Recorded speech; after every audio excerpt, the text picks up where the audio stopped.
नवरात्रि शुरू हो चुकी हैं और आज नवरात्रि का पहला दिन है।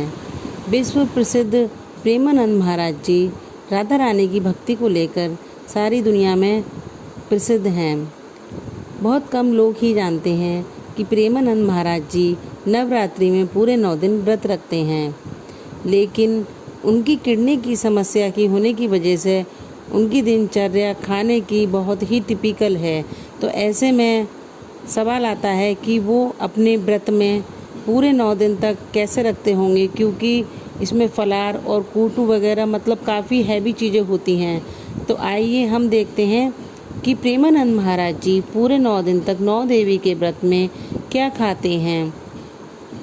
किडनी समस्या होने की वजह से वो अपने डेली रूटीन में वैसे तो आधी कटोरी लौकी की सब्जी और आधी रोटी गेहूं की लेते हैं और थोड़ा सा दही लेते हैं। पानी भी वो बहुत ही कम मात्रा में पीते हैं, क्योंकि वे प्रतिदिन डायलिसिस पर हैं। आइए अब हम जानेंगे कि वो 9 देवी के व्रत में क्या खाते हैं और किस तरह से अपने 9 दिन के व्रत पूरे करते हैं। आज हमने बनाई है प्रेमानंद महाराज जी की सात्विक व्रत की थाली। नवरात्रि के व्रत में वो स्पेशल ऐसा कुछ भी नहीं लेते जो उनकी दिनचर्या से अलग हो या फिर उनके स्वास्थ्य को नुकसान दे। वो बहुत ही हल्का भोजन लेते हैं और इसमें भी आधी कटोरी लौकी और व्रत की आधी रोटी लेते हैं। आज हम वही थाली तैयार करने वाले हैं। अगर आपका स्वास्थ्य गड़बड़ रहता है या आप भी कूटू की पकौड़ी या कूटू के पराठे या आलू वगैरह ये सब चीज़ें नहीं खाना चाहते हैं, तो आप वीडियो को स्किप बिल्कुल मत करिए, क्योंकि हम इसमें बताने वाले हैं सादा खाना जो कि आप व्रत में भी खा सकते हैं। व्रत का ही खाना है जो हमारे पूज्य प्रेमानंद महाराज जी खाते हैं। इस सबसे पहले मैंने लौकी को छील लिया है, छील करके इसको कट कर लिया है। कुकर में हल्का सा ऑयल दिया है, देसी घी मैंने आधे चम्मच दिया है, आप ज़्यादा भी दे सकते हैं। मैं जो खाना बना रही हूँ बहुत ही हल्का बना रही हूँ, जैसे कोई जिसको भी स्वास्थ्य से रिलेटेड परेशानी है या जो बहुत हैवी नहीं खाते, बहुत हल्का खाते हैं, या जो बुज़ुर्ग हैं वो इस थाली को प्रीफर कर सकते हैं। बहुत थोड़ा सा आधे चम्मच मैंने इसमें घी डाला है और थोड़ा सा ही मैंने इसमें जीरा डाला है, चौथाई चम्मच नमक स्वाद अनुसार डाला है, 1 चुटकी मैंने इसमें लाल मिर्च डाली है और मैंने इसमें अब ये लौकी डालकर हल्का सा पानी डालकर सीटी लगने के लिए रख दिया है। ये लौकी हमारी 1 सीटी में बनकर तैयार हो जाएगी। ये वाली रोटी से ये मूंगफली वाले आलू बहुत ही टेस्टी लगते हैं, इसलिए अब हम थोड़े से आलू बना लेते हैं। कढ़ाई में मैंने 1 चम्मच देसी घी दिया है। सबसे पहले हम देसी घी में अपनी थोड़ी सी मूंगफली भून लेंगे। जितनी आपको अच्छी लगती हैं उतनी आप मूंगफली भून लीजिए। इसमें मैं थोड़ी सी भून रही हूँ, क्योंकि ज़्यादा मूंगफली अच्छी नहीं लगती हैं, थोड़ी सी अच्छी लगती हैं इसमें मैंने थोड़ा सा जीरा दिया है और ये आलू हम बारीक बारीक बॉयल आलू हैं, ये बॉयल आलू को मैंने बारीक बारीक काट लिया है, क्योंकि हमें ये रसीले बनाने हैं जिससे कि इसमें रेशा ज़्यादा हो। ये वाली रोटी से ये वाले आलू बहुत अच्छे लगते हैं। 1 चुटकी गरम मसाला दिया है और 1 चुटकी ही लाल मिर्च दी है और इसमें डाला है सेंधा नमक। अब हम इसमें पानी डाल देंगे और पानी डालकर चला लेंगे और हम इसमें अब ऐड करेंगे थोड़ा सा नींबू। नींबू से इसमें बहुत ही अच्छा फ्लेवर आता है। और अब हम इसमें थोड़ा सा धनिया डालेंगे। देखिए ये आलू हमारे तैयार हो चुके हैं। आप व्रत में एक बार आलू इस तरह से बनाकर देखिए, ये आलू बहुत ही अच्छे लगते हैं। ये देखिए हमारी दोनों सब्ज़ी तैयार हो चुकी हैं। अब हम तैयारी करते हैं अपनी रोटियों की। मैंने 1 कटोरी साबूदाना ले लिया है। साबूदाने को हम गैस पर बर्तन चढ़ाकर कुकर या कढ़ाई या किसी भी तवे पर इसे हल्का सा भून लेंगे। मैं इसी तवे पर इसे भून लेती हूँ। इसको ज़्यादा देर नहीं भूनना है, इतनी देर भूनना है कि इसकी जो वाइट है वो तेज़ वाइट हो जाए, ब्राउन ना हो।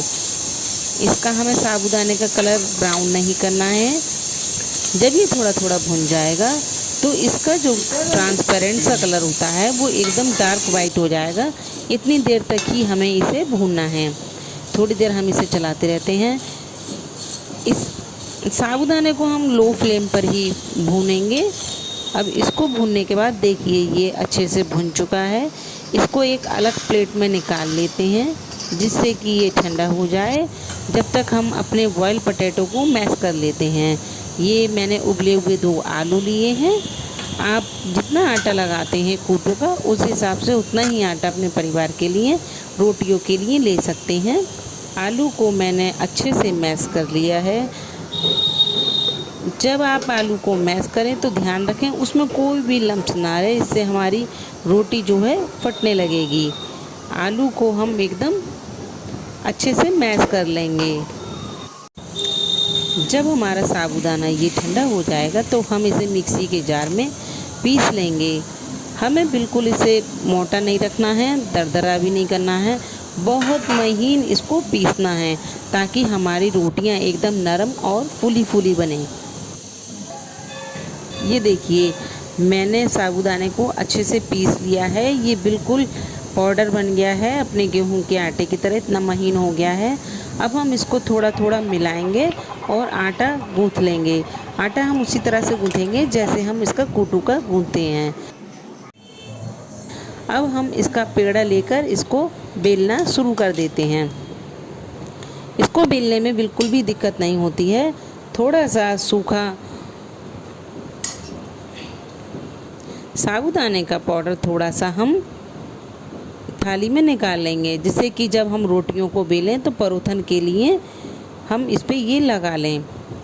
अगर आप इसकी पूड़ी बनाना चाहते हैं तो इसकी पूड़ी भी बहुत आराम से बन जाती है और फूली फूली बनती हैं। आप पूड़ियाँ भी बना सकते हैं।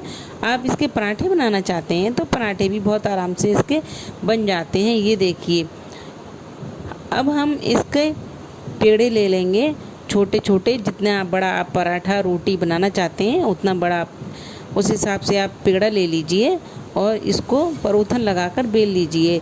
ये बहुत आसानी से बिल जाता है, बिलने में कोई भी दिक्कत नहीं होती है और ये बहुत ही आसानी से उठ भी जाता है। कूटू के जो पराठे होते हैं वो कभी कभी टूट भी जाते हैं या चिपकने लगते हैं, लेकिन जो साबूदाने की जो रोटी हम बेलते हैं वो बिल्कुल गेहूं के आटे की तरह रहती है। वो ना कहीं चिपकती है और ना कहीं से फटती है। आराम से चकले से उठा के इसको तवे पे डाल लेंगे। ये पहली रोटी मैंने बहुत छोटी सी बनाई है। ये अग्नि देवता को जमाने के लिए ये पहली जो पूजा होती है बलि वैश्विकरण पूजा होती है, तो हम जो पहली रोटी छोटी सी निकालते हैं वो हम अग्नि देवता की निकालते हैं और एक रोटी हम गाय की निकालते हैं। तो ये बहुत छोटी सी मैंने निकाल ली है। इसको सेक लेते हैं। इसकी रोटियां बहुत ही फूली फूली नरम बनती हैं। आप देख सकते हैं रोटियां सिक भी अच्छी रही हैं और एकदम सारी रोटियां फूल भी रही हैं। आप देखिए सारी रोटियां बहुत आराम से बिना करछली की मदद से ये फूल जाती हैं। ये देखिए दोनों तरफ से ये अच्छे से सिक गई है। इसमें कोई भी दिक्कत नहीं होती है, ना तो ये कटती है ना फटती है और ना ही उसको उठाने में दिक्कत होती है। अगर आप इस पर घी लगाकर सेकना चाहें तो घी लगाकर सेक लीजिए। मैं सादा रोटियां बना रही हूँ, बिना तेल का खाना बना रही हूँ हेल्थ कॉन्शियस की वजह से, तो मैं इस पर कोई भी ऑयल नहीं लगा रही हूँ। आप चाहें तो हल्का सा देसी घी लगाकर पराठे भी सेक सकते हैं। अब हम बनाते हैं अपना रायता। दही में हमने पका हुआ केले को अच्छे से छील के छोटा छोटा काट लिया है और इसमें हम डालेंगे थोड़ी सी चीनी। ये देखिए रायता हमारा तैयार हो चुका है। अब लगाते हैं हम थाली। तो सबसे पहले जब भी हम थाली लगाते हैं तो हम भोग की थाली लगाते हैं और उसी समय हम एक गाय की रोटी निकालते हैं और एक हम अग्नि देवता की रोटी जो है जमाते हैं। जब हम थाली लगाते हैं, अगर हमें भोग लगाना है थाली से तो हम ध्यान रखें कि आप प्लास्टिक के बर्तन का यूज़ ना करें, ना ही कांच के बर्तन का यूज़ करें, क्योंकि पूजा में कांच के और प्लास्टिक के बर्तन शुभ नहीं माने जाते हैं। अगर आप भोग लगाने जा रहे हैं तो स्टील के बर्तनों में ही खाना परोसें। हमने अपनी थाली परोस ली है। ये आ गई हमारी लौकी, ये आ गए हमारे आलू, और ये आ गया हमारा रायता, और ये आ गई हमारी रोटी। अभी हम भोग लगाने जा रहे हैं तो भगवान जी को हम सूखी रोटी नहीं खिलाएंगे, इस पे हम थोड़ा सा घी लगा लेते हैं। जब भी आप भोग लगाएं तो कभी भी रोटी को सूखा ना रखें, पराठा या पूड़ी हो या फिर आप रोटी पर घी लगा लें थोड़ा सा। और ये हम लेते हैं तुलसी का पत्ता। चलिए ये अब हम भोग लगा लेते हैं सारे भगवान जी का। भगवान जी को जब भी हम भोग लगाते हैं तो बहुत आराम से लगाते हैं। अब हमने थाली अपनी लगा ली है। इसी समय हम एक अग्नि देवता की रोटी निकाल देते हैं। ये लगी हुई थाली में से ही, ये देखिए छोटी वाली रोटी जो है, मैं इस पे सारी सब्जियां लेके अग्नि को जमा दूंगी। इसे बलि वैश्वीकरण की पूजा बोलते हैं। हमारे सनातन धर्म में जो सबसे पहली पूजा होती है वो अन्नपूर्णा देवी जी की होती है, और जिसमें कि अग्नि देवता की पूजा होती है, जिसे हम बलि वैश्वीकरण बोलते हैं। ये पूजा सबसे पहले होती है।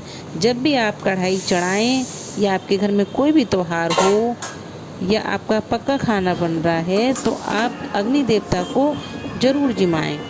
इसका अर्थ ये होता है कि हमने जो खाना बनाया है वो खाना हम अपने सभी देवी देवताओं को समर्पित करते हैं और उनका शुक्रिया अदा करते हैं।